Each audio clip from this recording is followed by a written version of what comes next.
नमस्ते गुरुदेव। मैं उदयपुर से शांतिलाल अपना शंका का समाधान करना चाहता हूँ। गुरुदेव, हम श्रावक मूलाचार के अध्ययन की पूरी कोशिश करते हैं, मगर हमें श्रावकाचार का अध्ययन की रुचि क्यों नहीं होती है ये, और हमें श्रावक को किस ग्रंथ को पढ़कर हमें मार्गदर्शित होना चाहिए ताकि हम श्रावक धर्म का पालन कर सकें। श्रावक अध्ययन की कोशिश करता है, लेकिन अध्ययन करते करते उसे रिद्धि की प्राप्ति नहीं होती है, ये तो निश्चित है। उसे अवीक्षण ज्ञानोपयोग की रिद्धि प्राप्त हो जाए, अवधि मना पर ज्ञान की रिद्धि प्राप्त हो जाए, अनंतोहिम की रिद्धि प्राप्त हो जाए, ऐसा संभव बिल्कुल भी नहीं है। इसके लिए शुद्धोपयोगी मुनिराज का होना परम आवश्यक है। उन्हीं को ही ज्ञान की विकसित रिद्धि प्राप्त हो सकती है कि बीज रिद्धि, एक शब्द पढ़ें पूरा द्वादशांग का ज्ञान हो जाए, ऐसी रिद्धि की प्राप्ति जो है वो गृहस्थ जीवन में नहीं हो सकती है। आप इसको सोचिए ना, गृहस्थ जीवन में ही सब कुछ हो गया होता तो हमारे तीर्थंकरों को जंगल जाने की आवश्यकता नहीं पड़ती। क्या उनको इतना ज्ञान नहीं था? वो तो अवधि ज्ञानी थे, ठीक है, जन्म से ही, लेकिन फिर भी उनको जो है पूर्ण ज्ञान की रिद्धि प्राप्त नहीं हुई। तो आप कितना भी अध्ययन करो, पढ़ते जाओ पढ़ते जाओ, मैं तो ये कहूँगा आप पढ़िए, आप स्वाध्याय कीजिए और स्वाध्याय के साथ साथ उसको पचाइए। विद्यानंद महाराज जी कहते थे, वाचन से पाचन बड़ा। वाचन कितना किया ये जरूरी नहीं है, पाचन कितना कर लिया ये जरूरी है। 4 रोटी खाई ये महत्व नहीं है, पची कितनी ये बताओ। 4 रोटी खा ली, पची एक भी नहीं, तो अजीर्ण हो गया, बीमार हो गए, परेशान हो गए, तो कोई फायदा नहीं रहा ना 4 रोटी का। 1 रोटी खाओ पर पचे। ऐसे ही जितना पढ़ो उतना अपने जीवन में उतारो, इम्प्लीमेंट करो, तो जिससे क्या है आपका जीवन सार्थक होगा, ठीक है ना।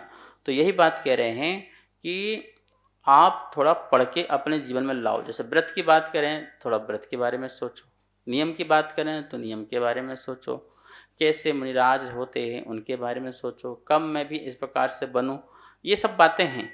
इनके माध्यम से ही आप आगे बढ़ जाएंगे। और ये भी ध्यान रखो, ज्ञान छोटा सा हो पर सम्यक हो। कैसा हो? सम्यक हो। छोटा ज्ञान सम्यक भी होगा तो हमारे लिए मुक्ति का कारण बन जाएगा। आपको पता है, मुनिराज को मात्र 5 समिति और 3 गुप्ती, ये 8 प्रवचन मात्रिका का ज्ञान मात्र हो तो उसके बल से वो सिद्धत्व दशा को प्राप्त कर सकते हैं, संसार से पार हो सकते हैं, इस शरीर से हमेशा हमेशा के लिए मुक्त हो सकते हैं। कितने ज्ञान से? मात्र 5 समिति और 3 गुप्ती। कितना छोटा सा ज्ञान है ना। तो ज़्यादा ज्ञान का चक्कर में मत पड़ना, चारित्र के ज़्यादा चक्कर में पड़ना। चारित्र सहित छोटा सा ज्ञान भी होगा तो मुक्ति जल्दी हो जाएगी। ज्ञान 11 अंग 9 पूर्व का रहा तो भी मुक्ति हो जरूरी नहीं है भैया। अभव्य मिथ्या दृष्टि जीव को भी 11 अंग 9 पूर्व का ज्ञान हो जाता है, लेकिन मुक्ति नहीं होती है। और भव्य समय दृष्टि को मुनि बन करके प्रवचन मात्रिका मात्र का ज्ञान हो जाए तो वह मुक्ति को प्राप्त हो जाता है। शिव मुनि को कोई द्वादशांग का कोई ज्ञान था नहीं, लेकिन एक भेद ज्ञान के बल से केवल ज्ञान को प्राप्त कर लिया, केवलत्व को प्राप्त हो गए। इसलिए चारित्र की महत्वता ज़्यादा है। ज्ञान का प्रमाण क्या है? चारित्र है। तो आप उस चारित्र उत्पन्न होना चाहिए। आप अध्ययन कीजिए, आप स्वाध्याय कीजिए, लेकिन साथ साथ में चारित्र की ओर बढ़ें, व्रत प्रतिमा महाव्रत की ओर बढ़ें, सम्यक आचरण करें, जिससे जीवन अच्छा बनेगा। गुरुवर नमस्तु। हम सब जगह 10 दिन से सब जन्म भूमि पे यात्रा करते करते आए तो भी हमारा भाव नहीं बदल रहे। गुरुदेव क्या करें, हमारे ये जिज्ञासा। यात्रा करते करते भी हमारे भाव जो हैं अच्छे बने रहें, इसके लिए आपको यात्रा जहाँ कर रहे हैं, दर्शन जहाँ कर रहे हैं, उस तीर्थ के प्रति आपकी महिमा अच्छी होना चाहिए, उस तीर्थ के प्रति भक्ति होना चाहिए। यदि भक्ति अच्छी रहेंगे तो भाव भी आपके अच्छे रहेंगे। अहो भाग होना चाहिए, ओहो मेरा पुण्य का उदय आया है, जैसे बोलते हैं ना मंदिर के दर्शन कर, अहो अब भाग्य मेरो उदय आयो, दरस प्रभु जी को लख लयो। हे प्रभु, भाग्य तो घर में भी था, भोजन भोग सब मिल रहे थे, लेकिन असली भाग्य तो अब उदय में आया कि आप मिल गए। ऐसे जब तीर्थों में जाओ, मंदिर में जाओ, तो असली पुण्य समझना कि असली पुण्य तो यही है कि जो मेरा आज उदय में आया।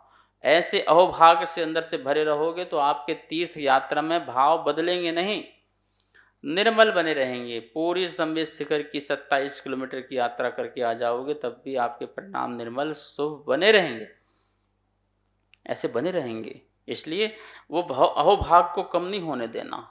जितना आपका अहोभाग बढ़ता रहेगा उतनी आपके भाव अच्छे बने रहेंगे। तो भावों को प्रभु से जोड़ो, उनके गुणों से जोड़ो, उनके स्मरण करो गुणों को। कैसे प्रभु ने साधना की यहाँ पर आकर के, कैसे त्याग तपस्या की, कैसे उपसर्गों परिसरों को सहन किया। हे प्रभु, ऐसी शक्ति मुझे भी प्राप्त हो। भक्ति से शक्ति मिलती है, निश्चित मानना। जितनी भक्ति होगी उतनी ही आत्मा में शक्ति होगी। जो देखो मुनिराजों के पास आप विहार कराते हो, कैसे करते हो? भक्ति है तो विहार करा रहे हो ना, वरना आदमी 1 किलोमीटर नहीं चल पाता है। आप महाराज के साथ 20-20, 25-25 किलोमीटर चल लेते हो, क्यों चलते हो भाई?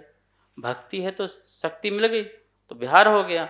ऐसी भक्ति रहती है तो यात्रा भी हो जाती है, भाव भी अच्छे रहते हैं। तो भक्ति को सदा बना करके हमें रखना चाहिए। नमोस्तु स्वामी, नमोस्तु। अस्त्री प्रिया छूटने का क्या उपाय है? कृपया करके हमारे को मार्गदर्शन दीजिए और थोड़ा हम अस्त्री प्रिया छूटने का प्रयास करें, ऐसा हमारे को कोई ज्ञान दीजिए। गुरुदेव नमस्ते, नमस्ते। असली प्रयास को हम कैसे करें और उसमें हम कैसे जुड़े रहें? देख लिए, नकली प्रयास और असली प्रयास तो आप तो समझ ही जाना चाहिए कि नकली प्रयास क्या है। जहाँ से हमारा संसार बढ़ रहा हो वो सब नकली प्रयास है, और जहाँ हमारा संसार घट रहा हो वो हमारा असली प्रयास है। प्रयास मतलब पुरुषार्थ है। आपकी संसार की वृद्धि होते जा रही, वृद्धि होते जा रही है, तो कौन सा पुरुषार्थ है? ये नकली पुरुषार्थ है। और आपका संसार की वृद्धि नहीं, हानि होते जा रही, घटते जा रहा है। आप निकट भव्य बनते जा रहे हो, निकट जीव बनते जा रहे हो, मोक्षगामी बनते जा रहे हो, तो ये आपका असली पुरुषार्थ है। जितने भाव आपकी घटते जाएं ये आपका असली पुरुषार्थ है। तो आप करते जाइए असली पुरुषार्थ। कैसे भाव घटेंगे? सम्यक दर्शन से, सम्यक ज्ञान से, सम्यक चारित्र से, धर्म से, तीर्थ यात्रा से, पूजा पाठ से, प्रभु की भक्ति से, चारित्र से। ये सब जो कारण हैं हमारे भाव को कम करेंगे, तो ये हमारा असली पुरुषार्थ है। और ऐसे असली पुरुषार्थ के लिए हमें मन वचन काया से सदा करते रहना चाहिए और हर समय एनी टाइम तैयार रहना चाहिए।